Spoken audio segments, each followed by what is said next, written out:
Senior कायद व मौजूदा रुकने बल्दिया हैदराबाद जनाब सलीम बेग साहब और मजलिस इत्तेहादुल मुस्लिमीन के हल्के असम्बली याकूतपुरा के नुमाइंदा कॉरपोरेटर सदरुल मोतमदीन और आदिलाबाद के सदर जनाब नजीर साहब और आदिलाबाद के मजलिस इत्तेहादुल मुस्लिमीन के तमाम जिम्मेदारान, मेरे अजीज दोस्तों और बुजुर्गों, मजलिस इत्तेहादुल मुस्लिमीन ने 19 उम्मीदवारों को इस बल्दिया के इंतखाबात में अपना उम्मीदवार बनाया है। वार्ड नंबर 2 से नेमतुल्लाह साहब का, वार्ड नंबर 4 से शेख अख्तर साहब, वार्ड नंबर 8 से एन नागसेन साहब, अदनान साहब वार्ड नंबर 10 से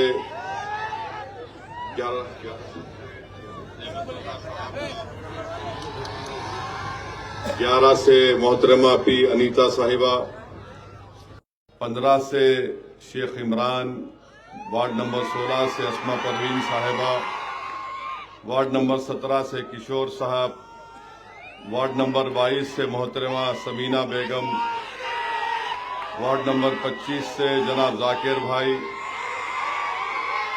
वार्ड नंबर 28 से बाबू शाह, 29 से शहनाज सलीम साहिबा, वार्ड नंबर 30 से खैरुद्दीन जमीरुद्दीन, वार्ड नंबर 32 से सैयद रफीक, वार्ड नंबर 34 से शेख नजीरुद्दीन, वार्ड नंबर 35 से सैयद इनायत, वार्ड नंबर 44 से मोहम्मद रोहित, वार्ड नंबर 19 से शेख अजीम और 23 से सैयद सलीम साहब।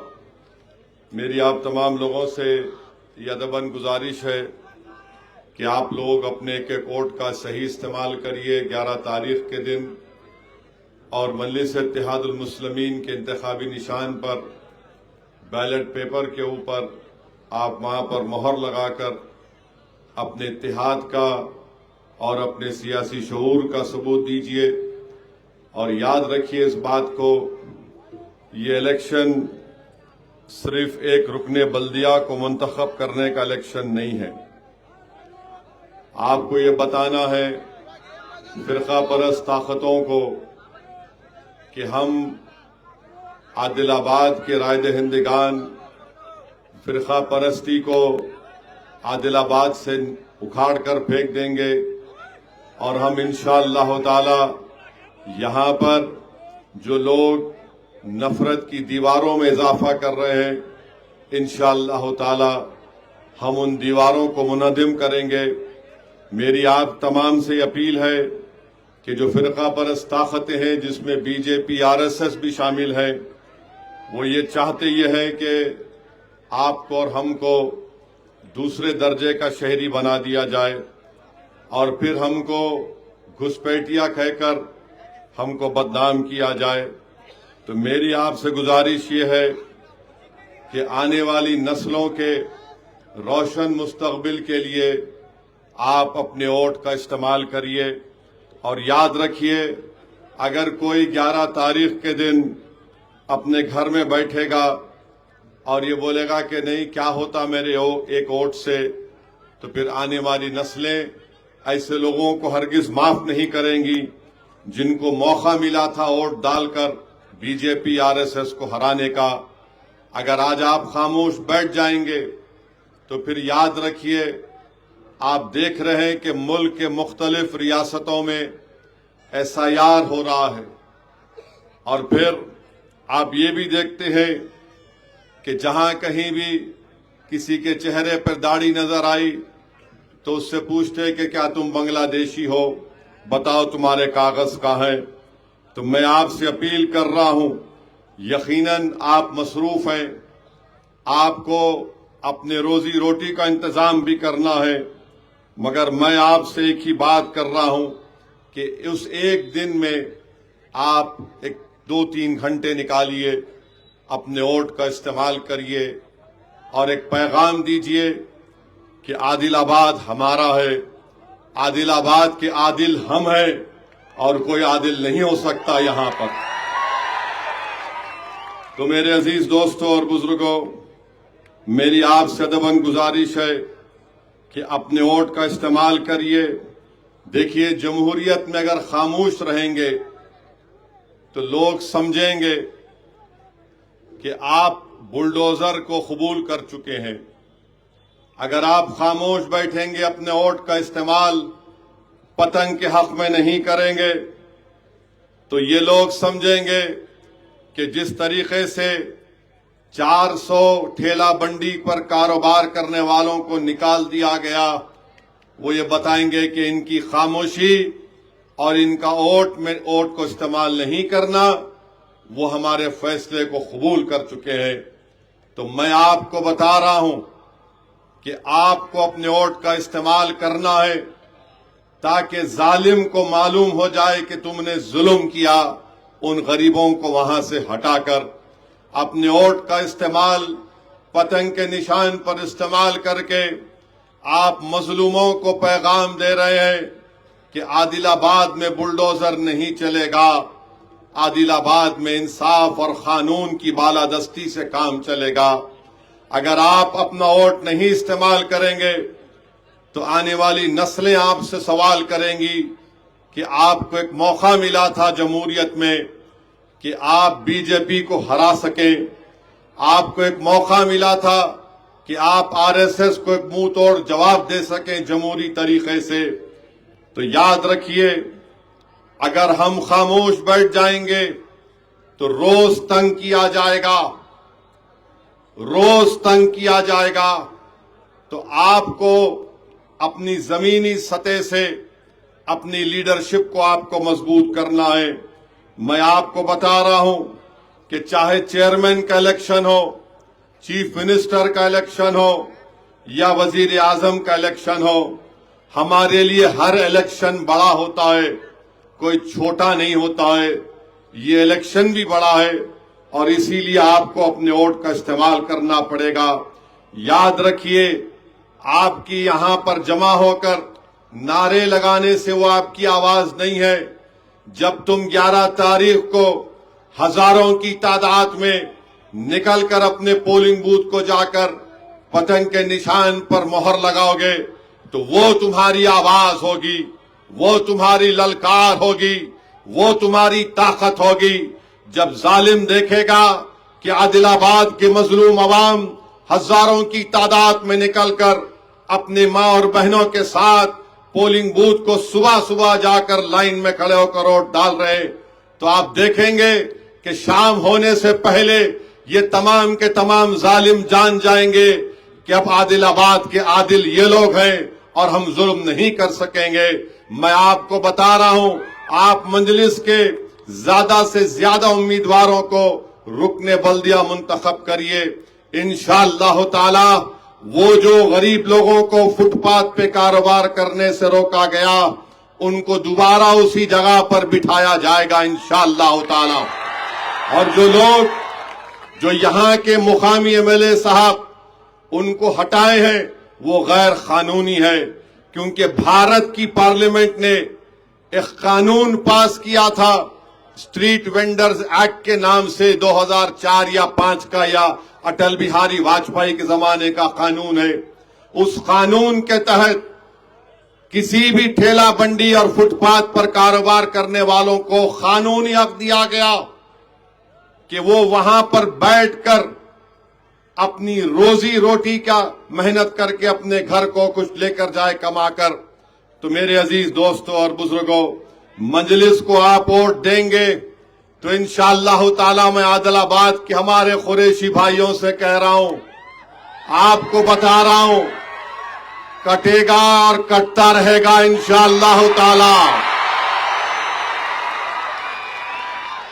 और इंशाअल्लाह मजलिस के कारपोरेटर बनेंगे तो स्लॉटर हाउस आदिलाबाद से करीब मुकाम पर इंशाअल्लाह ताला उस स्लॉटर हाउस को बनाया जाएगा।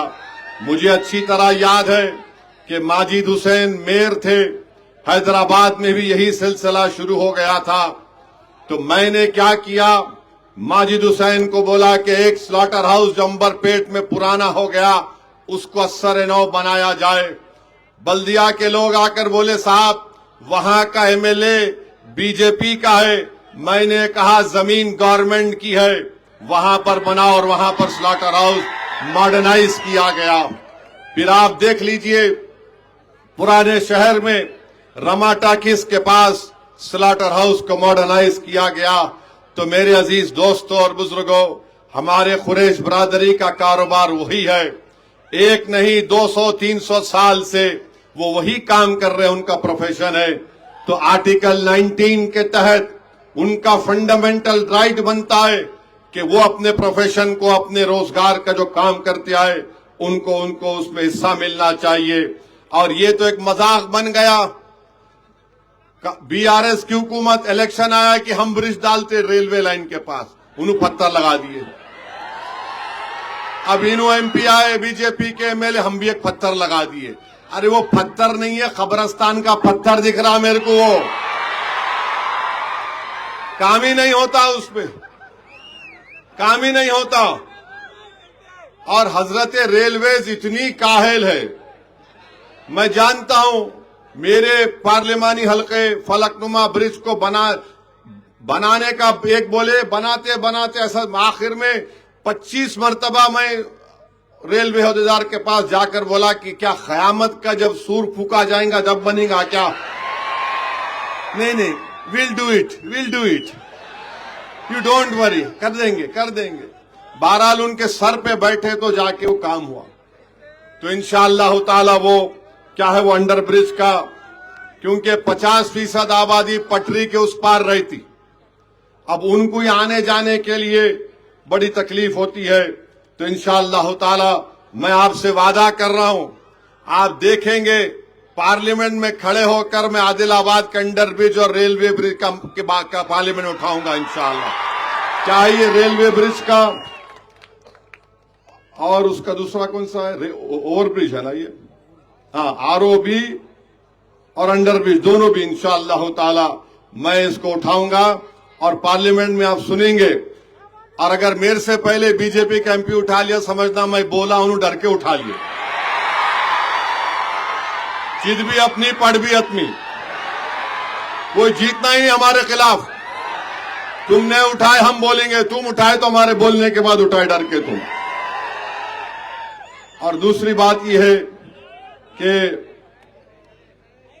हज हाउस का मामला था ना, हाँ, हज हाउस का फाउंडेशन स्टोन भी डाला गया।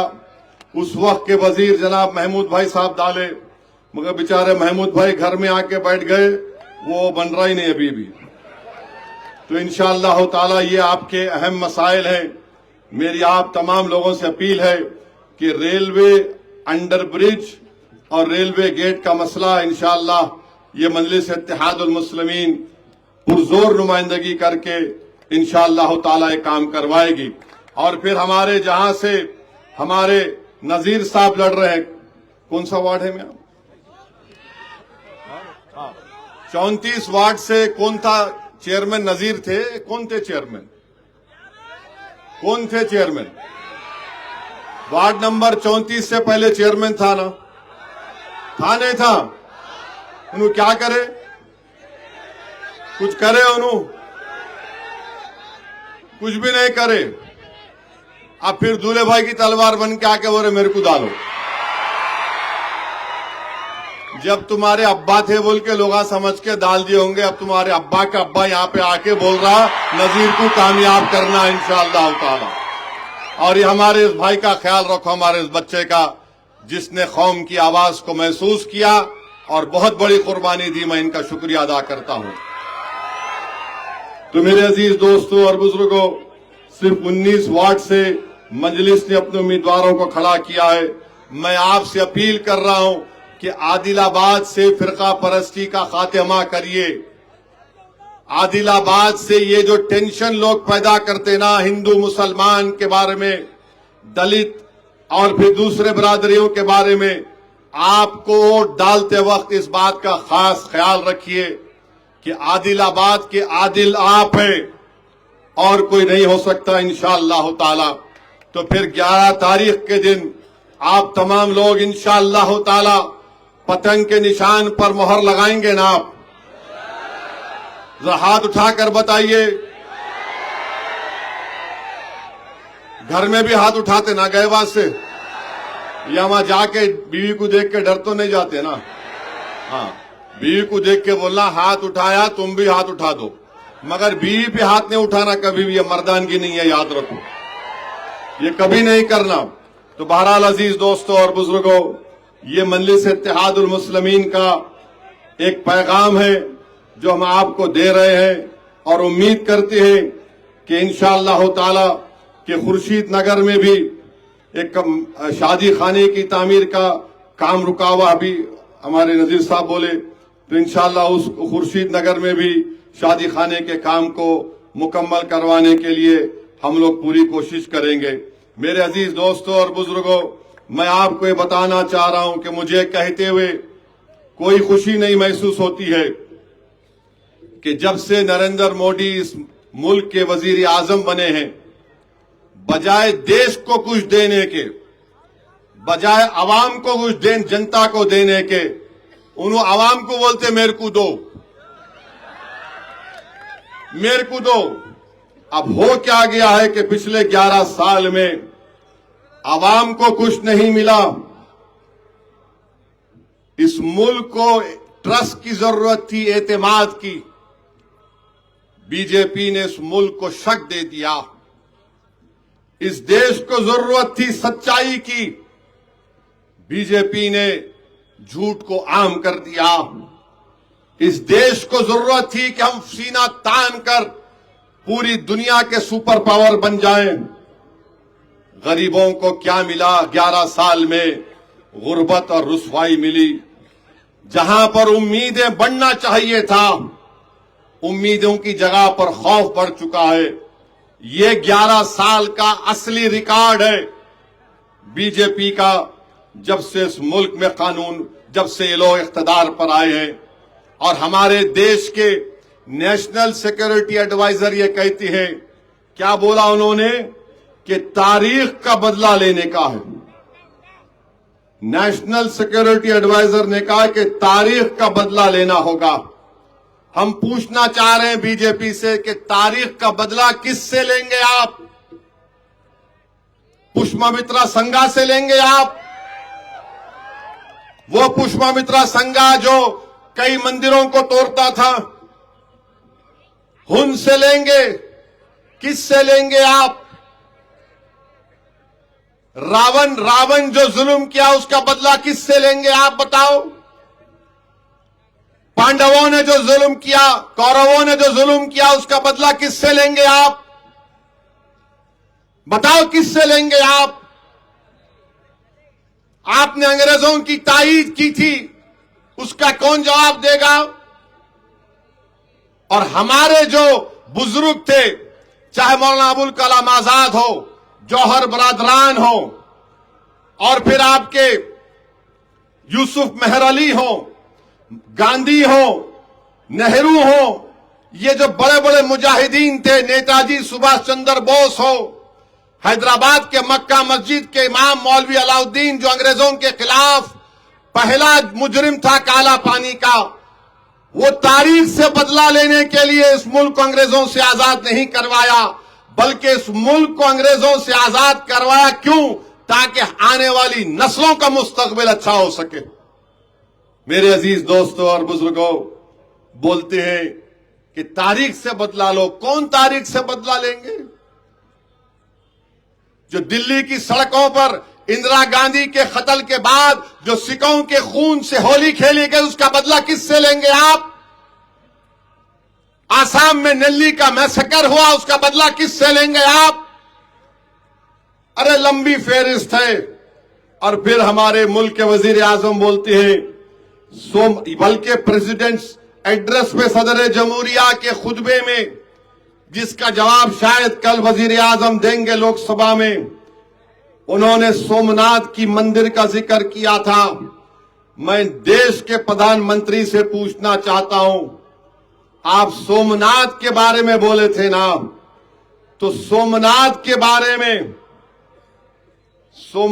बारे में आप बताओ। गोलवालकर ने, ये पढ़ के सुना रहा हूं आपको, ये गोलवालकर आरएसएस के सरसंचालक थे। दूसरे,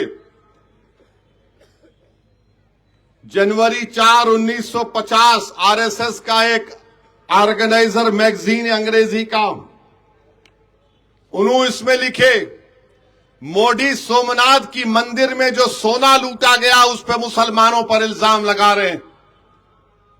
ऑर्गेनाइजर की मैगजीन में गोलवालकर ने क्या लिखा मैं बोलता हूं, उसका 2 लाइन पढ़ के सुनाता हूं। Mahmud Ghazi made the local chieftains to believe that Saurashtra had expansionist designs against them. In their folly and pettiness, they believed him and they joined him. अब ये सुनो आप, when Mahmud Ghaznavi launched his assault on the great temple, it was the Hindu blood of our blood, flesh of our flesh, soul of our soul, who stood in the vanguard of his army. Somnath was desecrated with the active help of the Hindus. These are facts of history. Modi ji ये कौन लोग थे बोलो आप? गोलवालकर के बारे में मोदी इतना तारीफ लिखे अपनी किताब में कि मैं इस राजनीति में आया उनकी वजह से, बोले उन्होंने। फिर बाद में 24 के पार्लियामेंट इलेक्शन में बोले कि मुझे लगता है कि मैं बायोलॉजिकल नहीं पैदा हुआ, बोले मैंने, हाँ नको बोले उन्होंने, मैं अपनी अम्मा की पेट से पैदा हुआ अल्लाह के हुक्म से। मगर ये आप सोमनाथ के बारे में बोलो, आप किससे बदला लेंगे? तो इस तरह की बात की जा रही मेरे अजीज दोस्तों और बुजुर्गों। मकसद क्या है? मकसद एक ही है कि जो भारत की 60% आबादी है वो 40 साल से कम उम्र की है, वो बोल रही नौकरी दो, वो बोल रही इज्जत दो, वो नौजवान बोल रहे मुझे घर दो छोटा मोटा, मुझे मोटरसाइकिल चाहिए। तो बीजेपी आरएसएस बोल रही सोमनाथ के बारे में ये बोल दो, तारीख का बदला ले लो, इसको बांग्लादेशी बोल दो, कश्मीर से गरीब आकर स्वेटर बेचता उसको मार के पीट दो, उसी पे तुम काम पे लग जाओ बेटा, नौकरी तो कुछ है ही नहीं। 60% आबादी इस देश की 40 साल से कम उम्र की है। मैं हमारे हिंदू नौजवानों से अपील कर रहा हूं, आपको मुझसे नफरत है जरूर रखो आप, मुझे इसका कोई एतराज नहीं है, मगर कभी तुम ये तो सोचो कि इस देश का क्या होगा। तुमको नौकरी नहीं मिल रही है मगर आपको इस पे काम पे लगा दिए। मेरे अजीज दोस्तों और बुजुर्गों, अफसोस होता है इस बात पर, निहायत ही अफसोस होता है कि आज आप देखते हैं कि उत्तराखंड में एक हमारे हिंदू नौजवान ने, जिसका नाम क्या था, क्या नाम था, जोर से बोलो, नहीं सुनाई नहीं दिया, जोर से बोलो, दीपक कुमार नाम था उसका। हाँ वो भी उन्होंने बोले उन्होंने। अब मीडिया वाले उसके घर को जा रहे तो पुलिस सामने ठहरी हुई, नहीं यू कांट गो, आप नहीं जा सकते, आप जा ही नहीं सकते। अरे कहे क्यों भाई क्या हुआ? अरे उन्हें मीडिया मिलना चाह, नहीं मिल सकते। अरे क्यों नहीं मिल सकते? आखिर क्यों तुम उसको छुपा के रखे?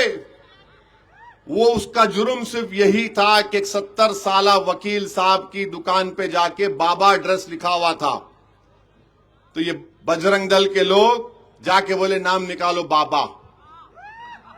अच्छा ये बाबा कहां से आया? फारसी का लफ्ज है, ये फारसी का लफ्ज है बाबा। ये नहीं तू निकाल देना। ये दीपक साहब आकर उन्होंने कहा ये 30 साल से दुकान यहां पर है, तुम कुछ भी नहीं कर सकते। ये बांकड़े पहलवान भाग गए। अब बीजेपी की सरकार, बीजेपी की पुलिस उसी दीपक कुमार पे केस लगा दिए। क्या गलत किया था बोलो? वो एक गरीब मजलूम की मदद करना गुनाह है क्या? और फिर उसके जिम के सामने जाकर खड़े होकर 71 गालियां उसको दिए। ऐसा कर देंगे, वो कर देंगे। बहरहाल ये हमारे देश में हो रहा है। तो इसीलिए मैंने आपसे कहा था कि जहां पर भारत को एक ट्रस्ट की जरूरत थी, एतमाद की जरूरत थी, बीजेपी ने शक को आम कर दिया। जहां पर भारत में सच्चाई की जरूरत थी, बीजेपी ने झूठ को आम कर दिया। जहां पर लोग अपना सीना चौड़ा करके फख्र महसूस कर रहे थे कि वहां पर आपने उनको उनके मुकद्दर में जिल्लत और रुसवाई दे दी। हद तो ये हो गया मेरे अजीज दोस्तों और बुजुर्गों। क्या हो गया आपको बता रहा हूं कि आसाम के चीफ मिनिस्टर बीजेपी के हैं। क्या कोई चीफ मिनिस्टर ऐसा बोल सकता है कि मियां अगर ऑटो में ड्राइवर होगा, 5 रुपए बिल हुआ तो तुम 4 रुपए देना उसको? आसाम में मियां मुसलमान उन लोगों को बोलते हैं जो 150 साल पहले, 200 साल पहले अंग्रेज उनको लाए थे वहां पर जिरात करने के लिए, काम करने के लिए। उनका कसूर एक ही है, भारत के नागरिक हैं, सिटीजन हैं। वो बंगाली जबान में बोलते। तो आसाम के मुख्यमंत्री बोलते हैं अगर तुम मियां के ऑटो में गए, 5 रुपए बिल हुआ तो 4 रुपए दो। अब मैं बीजेपी और भारत के प्रधानमंत्री वजीर आजम से पूछना चाहता हूं, आप विकसित भारत बोलते हैं, आप बोलते हैं कि हम तीसरी बड़ी इकोनॉमी बन जाएंगे, आप बोलते हैं कि हम सुपर पावर बनेंगे, हम चांद पर अपना आशियाना बनाएंगे, हम फुला कर देंगे। अरे चांद पर अगर आशियाना बनाना है तो 1 रुपये के लिए कहीं को बोल रहा रे? चांद पे घर बनाने का है, 1 रुपया नहीं देना कहते उसको। चाइना से मुकाबला करना है, 5 रुपये हुआ तो 4 रुपये दो। तुम कितने छोटे हैं आसाम के मुख्यमंत्री। तुम तो भारत के बाबा साहेब अंबेडकर के बनाए हुए संविधान पर तुमने ओथ लिया, मैं भी लिया अल्लाह के नाम पर। तुम्हारी नजर में सब बराबर होना, मगर आसाम का मुख्यमंत्री बीजेपी का कहता है ये मियां है, इनको अगर वोट डालना है तो बांग्लादेश में जाके वोट डालो। क्या बात है बताओ आप? उनका जुर्म क्या है मगर इनको जलील और रुसवा करना। और फिर आप बार बार बोलते हैं इस प्रेसिडेंट एड्रेस में, हमारे मुल्क की प्रेसिडेंट पार्लियामेंट में खड़े होकर कहा था, क्या कहा था कि हम भारत में सबको साथ लेकर चलना चाहते हैं। कहां चल रहे आप? आप तो मियां के नाम से नफरत करते हैं। आसाम में इतनी बड़ी आबादी है बंगाली बोलने वाले मुसलमानों की, और उनके बारे में ऐसा बोला जा रहा है। ये क्यों बोल रहे हैं हेमंत बिस्वा शर्मा, आसाम के वजीर आला? क्योंकि वो मुसलमानों के खिलाफ नफरत पैदा कर रहे हैं, रेडिकलाइज कर रहे हैं अक्सरती तबके के लोगों को। ये देखो, ये वो लोग हैं बांग्लादेश से आए हैं। तो मेरी आप तमाम से गुजारिश है कि इस बात पर गौर करिए। अब मीडिया के लोग पूछेंगे आप उनके बारे में बोले थे, हां बोला, मगर ये भी बोल रहा हूं भारत के संविधान में आर्टिकल 256 से आइन में, जिसमें मरकजी हुकूमत की जिम्मेदारी है कि अगर कोई प्रदेश, रियासत आइन के कानून पर अमल नहीं कर रहा है तो आर्टिकल 256 क्या कहता है मोदी जी आपको मालूम? जो कानून भारत की पार्लियामेंट ने बनाया उस कानून पर अमलावरी होनी चाहिए, आर्टिकल 256 बोलता है। और अगर कोई रियासत कानून आइन के मुताबिक काम नहीं कर रही है तो आर्टिकल 355 में मरकजी हुकूमत को इख्तियार दिया गया है कि रियासती हुकूमत संविधान और आइन के मुताबिक काम करे। अब बताइए, बीजेपी की सरकार जो भारत में है, प्रधानमंत्री मोदी हैं, क्या आर्टिकल 256 और 355 का हवाला देंगे? और फिर आसाम का वजीर आला अपने एग्जीक्यूटिव पावर्स का गलत इस्तेमाल कर रहा है। क्या भारत का आइन आसाम पर लागू नहीं होता? क्या बताओ? एक इंसान की डिग्निटी, इज्जत एक फंडामेंटल राइट है, मालूम आपको? किसी की भी इज्जत का खिलवाड़ नहीं किया जा सकता। डिग्निटी एक फंडामेंटल राइट है भारत के संविधान में, चाहे वो किसी मजहब का हो, चाहे किसी जात बरादरी का हो। राइट टू डिग्निटी एक फंडामेंटल राइट है, और आसाम के लोगों को इस तरह से किया जा रहा है। मेरे अजीज दोस्तों और बुजुर्गों, ओडिशा में क्या हुआ? एक ईसाई पादरी है, बिपिन बिहारी नायक नाम है उनका। बीजेपी की हुकूमत बनने के बाद बिपिन बिहारी नायक के मुंह में गोबर डाल दिया गया, लकड़ी से मारा गया, उनके सर पर लाल सिंदूर लगाया गया, गले में चप्पलों का हार डालकर पूरे गांव में उसको परेड करवाया गया। ये डिग्निटी है? अगर उन्हें ईसाई है तो आप मारेंगे उसको, उसके मुंह में गोबर डालेंगे? यह कानून है? और बोलते हो ऐसी भड़काऊ भाषण देता है। ओडिशा बालासोर में शेख मकानदार मोहम्मद गाड़ी से उतारकर बोले जेएसआर का नारा लगाओ, फिर मारा गया, पीटा गया और शेख मकानदार मोहम्मद की मौत हो गई। त्रिपुरा में बीजेपी की सरकार, दुकानों को, घरों को जला दिया गया। उनाकोटी डिस्ट्रिक्ट में एक मस्जिद को जलाने की भी कोशिश की गई। झगड़ा क्या था? चंदे के पैसों का। अब बताइए आप, फिर 256 और 355 का इस्तेमाल नहीं होगा क्या? क्या होगा फिर? इतने हमले, इतनी गंदगी, इतने इल्जामात। कश्मीर का गरीब मुसलमान ले जाकर स्वेटर बेचता है, पकड़कर उसको मारते हैं, उसका मारकर वीडियो निकालते हैं, उसका सर फोड़ देते हैं। अरे कश्मीर भारत का अटूट हिस्सा है, तो क्या कश्मीर अटूट हिस्सा नहीं है भारत का? कैसे आप किसको मारते हैं? मगर बीजेपी कह रही है कि तुमको जो चाहे कर लो, मगर मोदी जी से नौकरी मत पूछो। तो मेरे अजीज दोस्तों और बुजुर्गों, अब तो हद ये हो गई। हम हमारे हिंदू भाइयों से कहना चाह रहे हैं, खास तौर से हमारे बैकवर्ड क्लास के हिंदू भाइयों से अपील कर रहा हूं। यूजीसी के रेगुलेशन निकले, यूजीसी का रेगुलेशन निकला कि यूनिवर्सिटी में किसी अकलियती बच्चे से या बच्ची से, बैकवर्ड क्लास के बच्चे या बच्ची से, दलित या आदिवासी के जो भी तालिब इल्म से कोई भेदभाव नहीं होगा। उसके खिलाफ पूरा तूफान खड़ा कर दिए। टीवी के जितने एंकर हैं वो तमाम के तमाम आला जात के हैं। इनके पेट में दर्द हो गया और बोले ये कैसा होगा? अरे पागलों, भारत के आईन में इक्वालिटी, सब्सटेंटिव इक्वालिटी की बात करता है। दो ताकतवर लोगों में इक्वालिटी की बात नहीं होती। जो कमजोर है उसको इक्वालिटी मिलना चाहिए। अगर मैं यहां ऊंचा खड़ा हूं, आप नीचे खड़े, तो आपको यहां तक आना है, मैं ऊपर नहीं जाना। आप यहां तक आना, उसको इक्वालिटी बोलते, और आप उसको खिलाफ हो गए। सब्सटेंटिव इक्वालिटी की बात भारत का संविधान, सुप्रीम कोर्ट का जजमेंट कर कहता है, रोज जजमेंट है शायद।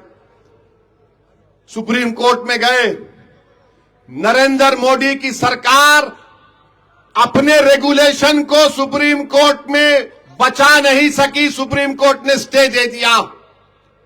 हम हमारे दलित भाइयों को भी वार्न कर रहे हैं, अगर यही रवैया रहेगा तो फिर एससी एसटी एट्रॉसिटीज एक्ट पर भी कभी ना कभी ये संघ परिवार के लोग इस पर भी रोक लगा देंगे।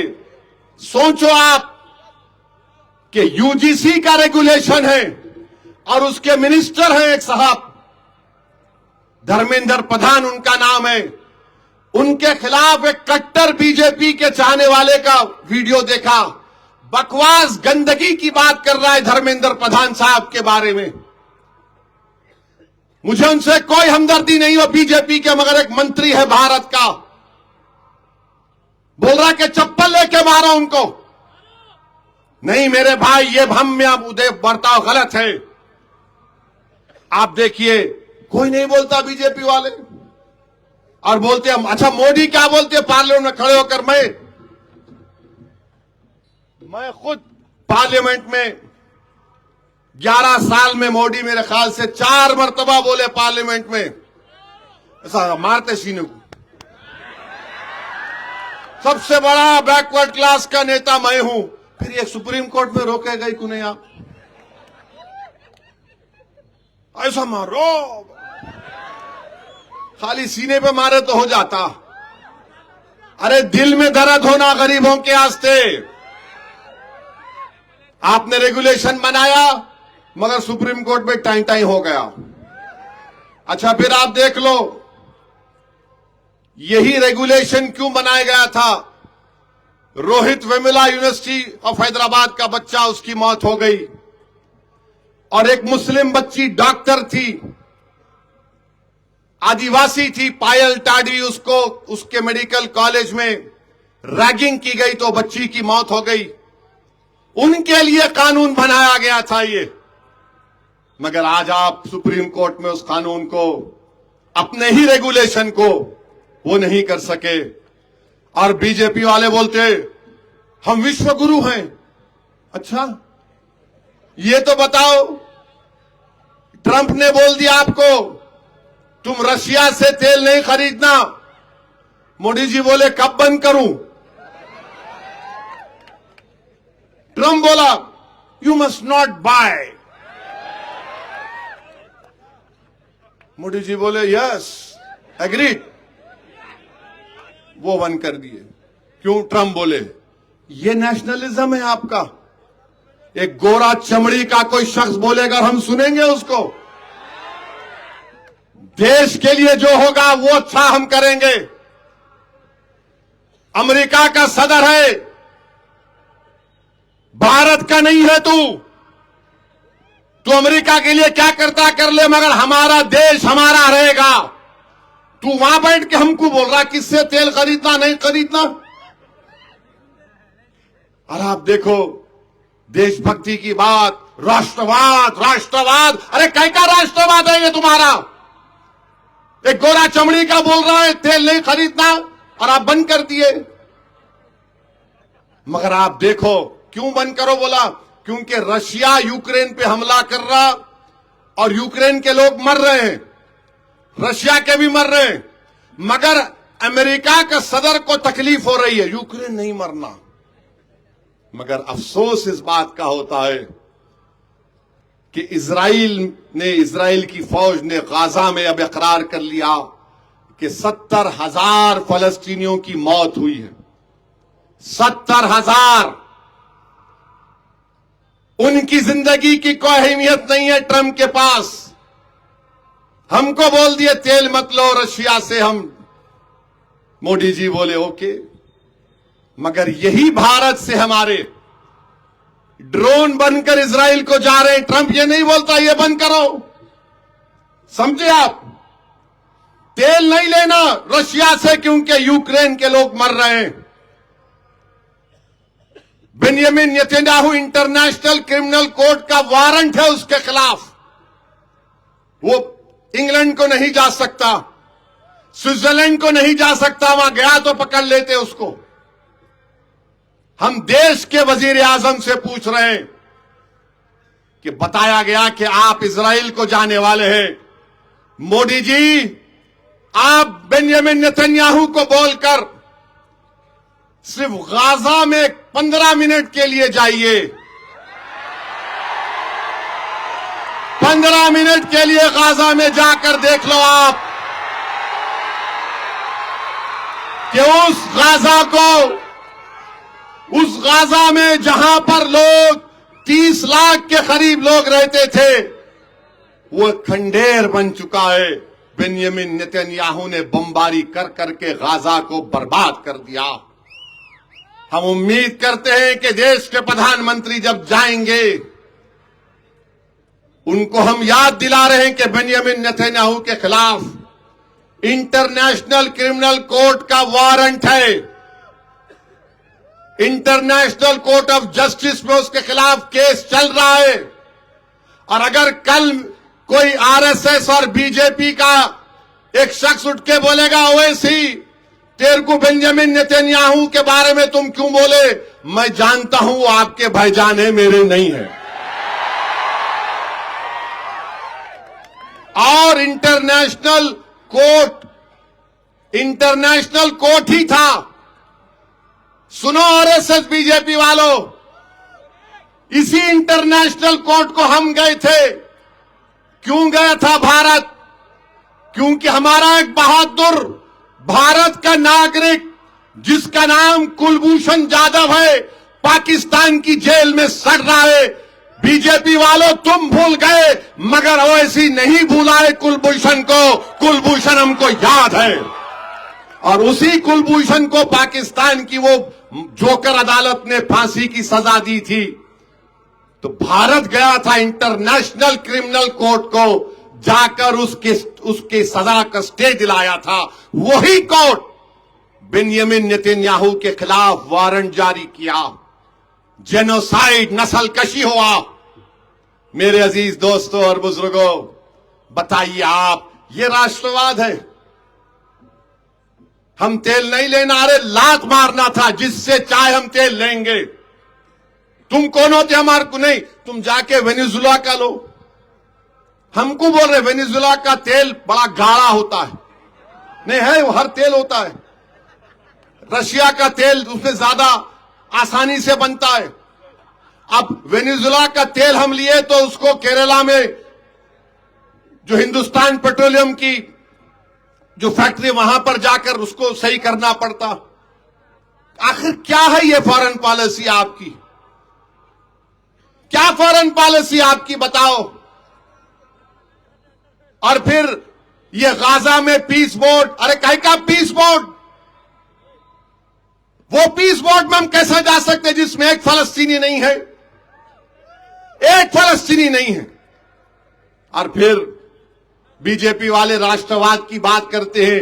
मैं शुरू से बोल रहा हूं कि चाइना हमारी देश की जमीन पे घुस के बैठा हुआ है। मेरा भारत के प्रधानमंत्री से एक सवाल है, क्योंकि लोकसभा में तकरीर का मौका नहीं मिला, मैं दिल की भड़ास आदिलाबाद में आके निकाल रहा हूं।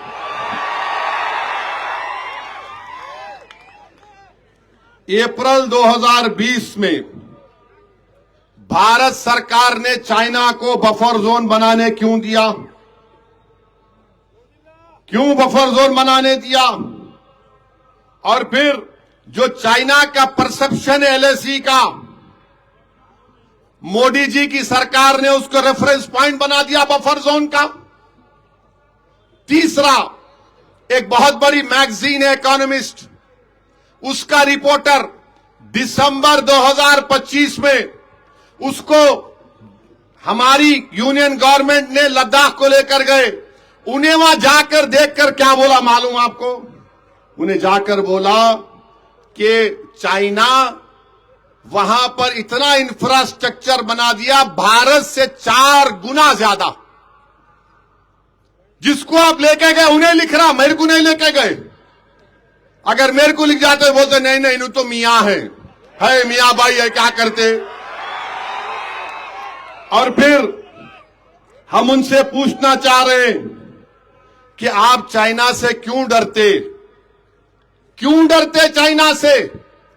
चाइना से दोस्ती क्यों हो रही है? आपको मालूम, मैं बीजेपी आरएसएस वालों को राष्ट्रवाद का हवाला देकर कह रहा हूं। जब ऑपरेशन सिंदूर हुआ पूरा देश एक हो गया था। 80% हथियार वो जोकर पाकिस्तान के पास चाइना का है। 80% हथियार। जब ऑपरेशन सिंदूर हो रहा था तो चाइना सैटेलाइट इमेजेस दे रहा था, अपने एयरफोर्स के फाइटर दिया, J-10 दिया। ना अमेरिका हमारी इज्जत कर रहा है, इररिलेवेंट बना रहा है, और चीन बोल रहा हम जंग रुका ऑपरेशन सिंदूर। तो मेरे अजीज दोस्तों और बुजुर्गों, ये हर एतबार से अगर आप देखेंगे तो बीजेपी हर महाज पर नाकाम साबित हो रही है। अब लोग बोलेंगे इलेक्शन जीत रहे। अरे इलेक्शन जीतने वाला अगर सामने मुकाबला करने वाला कमजोर रहा तो मेरी क्या गलती है? हम बिहार में गए, वहां पर भी बोले नहीं जीतते, हम बोले जीतते। नहीं जीतते, हम बोले जीत के दिखाते। सब बोल दिए नहीं नहीं कुछ नहीं होगा। हमारे 4 एमएलए को तोड़ लिए। हम बोले तुम एमएलए को तोड़ लिए, मगर सीमांचल की जनता से जो हमारा मोहब्बत का रिश्ता है वो कल भी था, आज भी और सुबह कयामत तक रहेगा। हम दोबारा जीत गए तो बोले नहीं इन्हों मजहब का इस्तेमाल करे। हाँ, मजहब का इस्तेमाल करे। काय का मजहब का इस्तेमाल करे? संविधान के दायरे में रहकर अगर आप बात करने की तुम में सलाहियत नहीं है तो मैं गूंगों को नहीं सिखा सकता।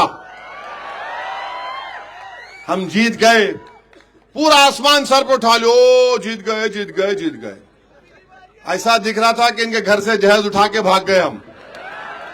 महाराष्ट्र का बल्दिया का इलेक्शन आया, वो तो तुम देख लो।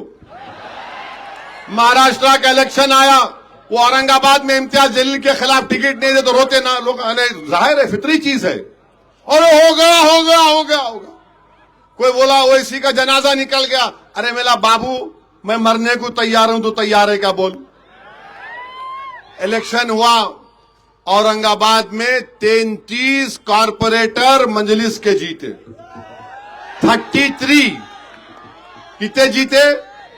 33। वो शिंदे के कितने जीते? हमारे से कम। अब बोलो आप। फिर बोले नहीं नहीं वो मालेगांव 21, फिर वहां चले आओ धूलिया 10, नांदेड़ 14, नागपुर आरएसएस का हेडक्वार्टर, आरएसएस का हेडक्वार्टर है। वहां पर हमारे 6 कारपोरेटर जीतकर हरा झंडा दिखाए। अब इनको समझ में नहीं आ रहा। नहीं नहीं नहीं इन्हों भड़काऊ भाषण देते। अरे भड़काऊ भाषण जब से दे रहा हूं मैं, कौन सी भड़काऊ बात करा बोलो? मैं किसी मजहब के बारे में बोला, खिलाफ बोला? मगर इनको बस हर नहीं नहीं नहीं तुम बोल क्या बोले बाबा? तुम भी बोलो ना। बोलने का सलाहियत भी होना पड़ता। 125 का बंबई में, मुंबई में 8 कारपोरेटर, 8। सब समझे नहीं होता, हम बोले होता, अल्लाह करने वाला इंशाअल्लाह। मुंबई में एक असेंबली कॉन्स्टिट्यूंसी समाजवादी पार्टी के मिले हैं, 8 वार्ड है।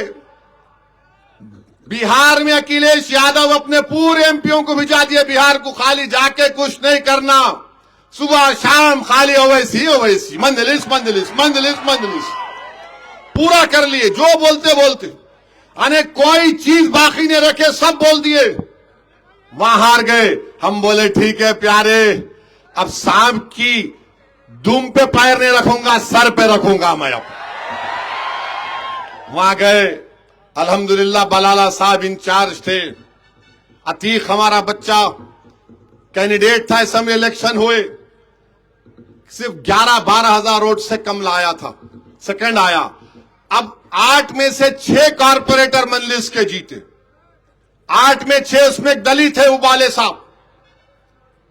और असेंबली इलेक्शन से 20,000 बढ़ के वोट मजलिस को मिले। इन्होंने बोले क्या हो रहा भाई? नहीं मशीन में कुछ कर दिए होंगे इन्होंने। अब क्या बोलना है लोग? और फिर पूरा गेम बदल देंगे। आदिलाबाद में भी पूरा गेम बदल देंगे। बदल देंगे ना पूरा गेम?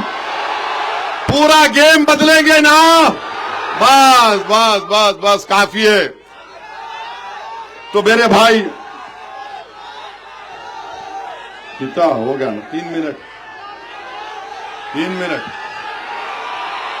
तो मेरी आप तमाम से अपील है कि 11 तारीख के दिन अपने के वोट का इस्तेमाल करिए, मजलिस के उम्मीदवारों को कामयाब करिए, आदिलाबाद से फिरका परस्ती का, नफरत का खात्मा करिए।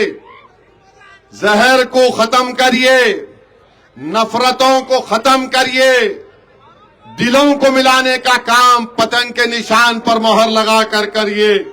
तो 11 तारीख के दिन क्या नजर आएगा आदिलाबाद के आसमानों पर, और हम लोग क्या करेंगे? रे रे रे रे। सलाम वालेकुम।